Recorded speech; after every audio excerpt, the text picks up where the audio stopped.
그러나 벤플리트는 통일까지는 아니어도 어떻게든 휴전선을 북쪽으로 올린 채 마무리를 짓고 싶었습니다.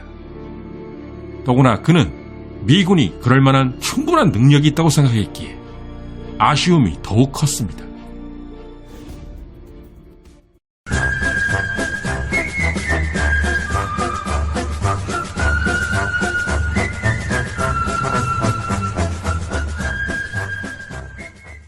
(1965년 7월 19일) 하와이 호놀룰루. 한국의 초대 대통령이었던 이승만의 사망. 타국인 미국 하와이에서 죽음을 맞고 쓸쓸하게 고국으로 돌아오는 이승만. 그런데 이승만의 운구 행렬을 따라 하와이에서 한국까지 같이 날아온 미국인이 한 명 있었습니다. 그의 이름은 6.25 전쟁 당시 미 8군 사령관이었던 제임스 벤플리트. 벤플리트는 이승만의 장례 행사가 끝날 때까지 한국에 끝까지 남아 지켜봤습니다.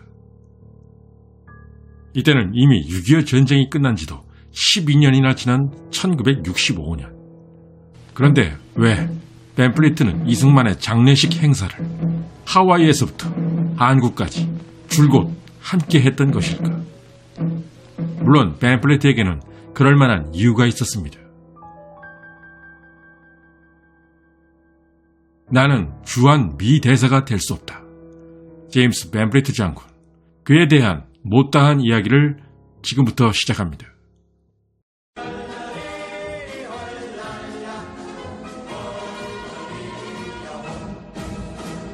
사실 벤플리트는 아이젠하워와 미 육군 사관학교인 웨스트포인트 동기였습니다. 그럼에도 1944년 6월 노르망디 상륙작전 당시 아이젠하워는 연합군 총사령관으로서 포스타 육군 대장이었지만 벤플리트는 고작 육군 대령에 불과했습니다. 1944년 6월 6일 D-Day. 벤플리트는 미 8보병 연대를 이끌고 유타 해변에 무사히 상륙하는 데 성공하였고 이 과정에서 자신의 부대를 성공적으로 지휘하였습니다. 그런데도 벤플리트 장군은 그 후에도 계속 대령으로 머물러 있는 처지. 물론 그것에는 이유가 있었습니다. 바로 육군 참모총장 조지 마셜의 오해 때문이었습니다. 하필이면 벤플리트와 같은 동명이인의 알코올 중독자로 인해 조지 마셜은 벤플리트를 알코올 중독자인 그 사람으로 오해하고 억울하게도 장군으로 승진시키지 않았던 것입니다. 그런데도 벤플리트는 한마디 불평도 없이 묵묵히 전투만 했습니다. 보다 못한 동기생 아이젠하워는 마셜 참모총장에게 건의를 올렸고 오해가 풀린 벤플리트는 바로 육군 준장으로 승진하였습니다. 이 일화는 자신을 억지로 드러내는 것을 좋아하지 않았던 벤플리트의 성향을 잘 보여주는 일화이기도 합니다. 6.25 전쟁 당시 유엔군 총사령관과 미 8군 사령관은 국군뿐 아니라 유엔군 전체를 지휘했습니다. 그런데 이들 사령관직은 상당히 여러 번 바뀌었습니다.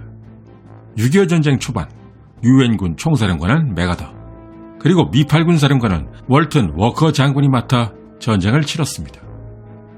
그러나 1950년 12월 월튼 워커는 교통사고로 사망하고 메가더는 트루먼 대통령과의 마찰 끝에 해임당합니다. 그런 후 1951년 4월 새롭게 미 8군 사령관으로 부임한 사람이 바로 벤플리트였습니다. 이제까지 한 번도 가보지 못한 한국으로 가게 된 벤플리트 장군. 그러자 벤플리트 장군의 아들 제임스 벤플리트 주니어 중위는 아버지가 가시는 곳이라면 저도 따라가겠습니다 라며 한국전에 같이 따라 나섰습니다. 벤플리트 주니어 중위는 육사 시절부터 항공 분야에 관심이 많았으며 6.25 전쟁에서는 B-26 폭격기 조종사로 전투 임무를 부여받게 됩니다. 벤플리트가 부임한 1951년 4월, 이때는 중공군 4차 공세 시기. 당시 중공군이 지배할 정도로 노렸던 지역이 있었으니 그것은 바로 서울. 이미 일사후퇴로 서울을 빼앗겼다가 다시 서울을 탈환했던 유엔군. 그러나 중공군은 그 이후에도 계속해서 서울을 노렸습니다. 아군의 희생을 줄이면서도 무지막지한 중공군의 인해 전술 공세를 막아내기 위한 전술이 필요하다. 밴플리트가 창안한 그 전술, 그것은 바로 포병 전술, 즉 포탄을 대량으로 쏟아부어 중공군의 인해 전술 자체를 무력화시키는 방식이었습니다. 미군의 무제한 포격 앞에 중공군은 4차 공세와 5차 공세를 거치며 엄청난 인명피해를 냈고, 이때부터 더 이상의 공세를 할 의지를 상실했습니다.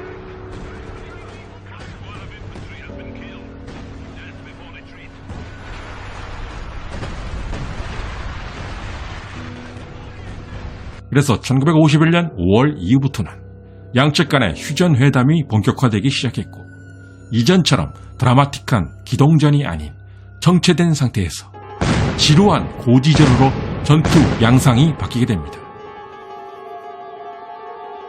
이렇게 중공군의 4차와 5차 공세를 저지한 밴플리트는 드디어 미 육군 대장으로 승진합니다. 어디까지나 한국을 돕기 위해 파병된 다른 나라의 장군. 하지만 그 다른 나라의 대통령 이승만과 미국의 장군 밴플리트는 하는 생각이 하나부터 10까지 모두 같았습니다. 이승만 대통령은 당시 진행 중이던 휴전회담을 극력 반대하고 있었고, 밴플리트 장군의 생각도 그와 같았던 것입니다. 만일 이승만 대통령에게 미군 장성 중 가장 마음에 드는 사람이 누구냐고 물어본다면 이승만 대통령은 단연코 밴플리트 장군을 첫손에 꼽을 것입니다. 그리고 그것은 밴플리트 장군도 마찬가지였습니다. 6.25 전쟁이 끝난 후 밴플리트는 이승만 대통령에 대해 공개적으로 이런 발언을 했습니다.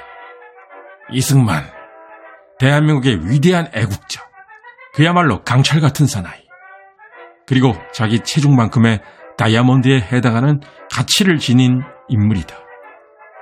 자신이 돕기 위해 파병된 다른 나라의 국가 원수 이승만, 그에 대한 밴플리트의 애정과 존경심은 이토록 대단했습니다. 이런 가운데 밴플리트 장군에게 비극적인 소식이 들려왔습니다. 1952년 4월 중공군의 보급 집적소인 평북 선천을 폭격하기 위해 출격했던 제임스 밴플리트 주니어 중위. 하지만 평안북도 선천 상공은 대공포로 엄중히 방어되고 있었고, B-26 폭격기는 대공포에 피폭됩니다. 미 8군 사령관의 외아들을 찾기 위한 필사의 수색작전이 시작되었지만 평북 선천은 아군의 영역이 아닌 북한 땅이었습니다. 때문에 당연하겠지만 수색작전은 쉽지 않았습니다. 그러자 밴플리트 장군은 아들의 수색작전을 중지시킵니다. 이 정도면 됐다. 더 이상의 추가적인 희생은 안 된다. 이후 미군은 실종된 제임스 밴플리트 주니어 중위를 사망으로 처리했습니다. 하지만 6.25 전쟁이 끝나고 오랜 시간이 지난 뒤 제임스 밴플리트 주니어 중위는 중공군에 의해 포로가 돼 러시아로 끌려갔고 그곳에서 사망한 것으로 파악되었습니다.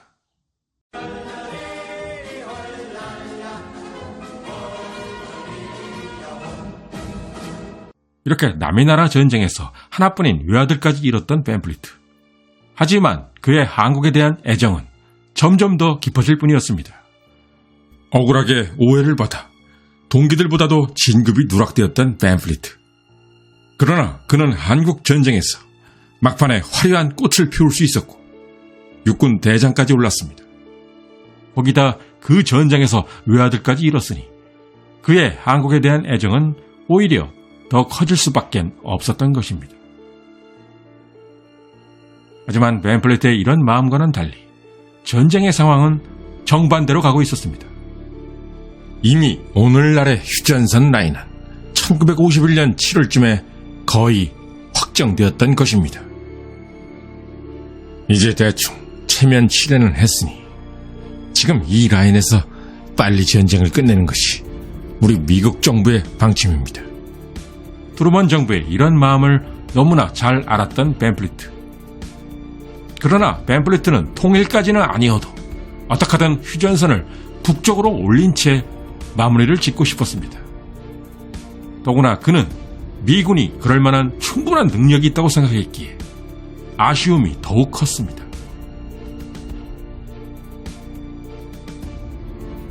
하지만 트루먼 정부는 벤플리트의 그 어떤 대규모 공세작전도 절대 허락하지 않았으며 그냥 지금의 라인에서 빨리 휴전 협상이 타결되기만 바라고 있었습니다. 이래서는 내가 할 수 있는 것이 아무것도 없군. 1953년 1월 벤플리트 장군은 미국 정부에 대한 항의의 표시로 미 8군 사령관직을 맥스웰 테일러 중장에게 넘기고 자진해서 미 8군 사령관직에서 물러났습니다. 그리고 61세의 나이에 군대를 영원히 떠났습니다. 이제 군인 신분이 아닌 민간인이 된 벤플리트 장군. 이제 그는 마음껏 하고 싶었던 말을 할 수 있게 되었습니다.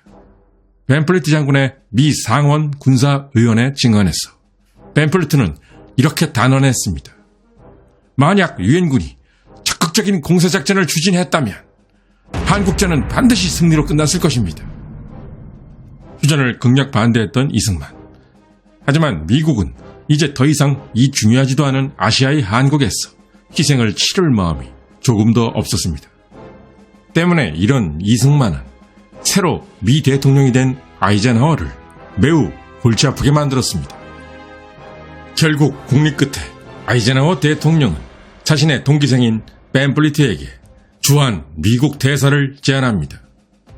자네가 이승만과 친분이 있고 한국에도 애정이 많으니 주한 미국 대사를 맡는 게 어떤가? 그러나 당시 아무 일도 하고 있지 않았던 벤플리트는 미국 대통령의 이런 부탁을 이런 지하에 거절합니다. 저는 주한 미국 대사를 맡을 수가 없습니다. 내가 미국 대사가 된다면 나는 미국 입장에서 한국 정부에게 미국의 이익을 강요해야만 합니다. 나는 그러한 역할을 맡고 싶지가 않습니다. 이 말을 들은 아이젠하워 대통령은 결국 벤플리트 대사 임명 계획을 철회하게 됩니다.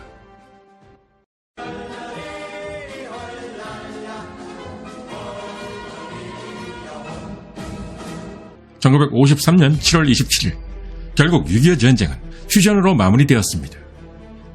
하지만 벤플리트와 한국과의 인연은 끊어지질 않았습니다. 아마도 6.25 전쟁에 참전한 많은 미군 장군들 중에서 전쟁이 끝났는데도 몇 번씩이나 한국에 찾아오고 한국과의 인연을 이어나간 장군은 벤플리트 외엔 없을 것입니다. 미국에서 더 코리아 소사이어티 재단을 설립하고 그 이사장이 된 벤플리트.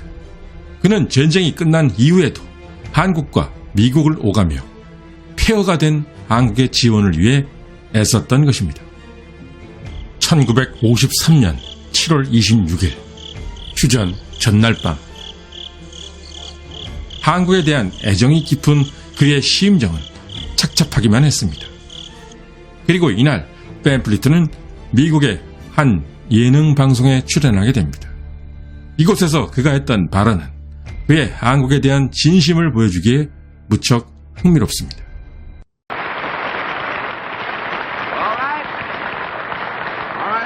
Panel, as you know, in the case of our mystery challenger, we dispense with all preliminaries, get right down to the general questioning, which we will begin with Dorothy Kilgallen. Are you accustomed to appearing before audiences? Yes? Are you in the entertainment world? No? 1 down and 9 to go, Mr. Allen. Are you then in politics, sir? No, sir? 2 down and 8 to go, Miss Francis. You are not in politics and you are not in the entertainment business. Could you be in any branch of the government? No? 3 down and 7 to go, Mr. Sir. Well, are you a representative of the sporting fraternity? No, sir? 4 down and 6 to go, Miss Kilgallen. Do you do your work, whatever it is, wearing an ordinary civilian dress? Yes? But you are accustomed to appearing in public. Are you in any of the arts, any of the 7 lively arts? I wouldn't think so, no. We'll flip that at 5 down and 5 to go. And I must warn you that you are getting into a term of reference which is giving you trouble. All right, Mr. Allen? Are you working? I'm having a wonderful time. Well, you're giving us a mighty rough time. You're not in the entertainment world. You're not in sports. Oh, boy. Do you work in an office building? No, I do not.